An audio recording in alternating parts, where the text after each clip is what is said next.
Former President Thabo Mbeki says the African Union Peace and Security Council failed to act on time in the Ethiopian conflict. He was delivering the Albert Luthuli lecture to honor the late anti-Apartheid activist. Mbeki says the council has a critical mandate to ensure that there's peace and stability on the continent. Many people have been displaced since the war started in the northern part of Ethiopia. Former President Thabo Mbeki says it's extremely worrisome that there is a new conflict in Africa. He says the situation is terrible in the northern part of Ethiopia since the war broke out.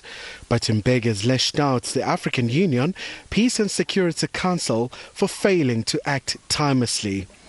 The African Union Peace and Security Council had not addressed it. This is despite its express mandate to intervene to ensure peace and stability in all the member states of the AU, as well as the fact that Ethiopia hosts the headquarters of the African Union. The former president also did not hold back and lambasted the developed nations under G8, which is now known as G7, for abandoning Africa's developmental blueprint.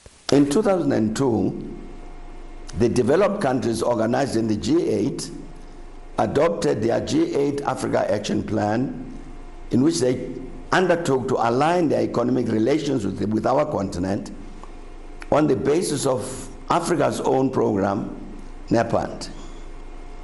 This was a major step forward towards constructing equitable relations between our continent and the developed countries, with some of them being our former colonizers.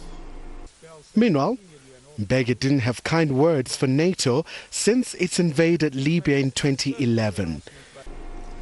The UN Security Council effectively authorized NATO to commit an act of aggression to achieve regime change in Libya by removing the head of state, Colonel Gaddafi. The former president has lamented the fact that South Africa has lost its prestige in the continent as the governing party, the ANC, is caught up in internal battles. Khalihle Khumalo, SABC News, Johannesburg.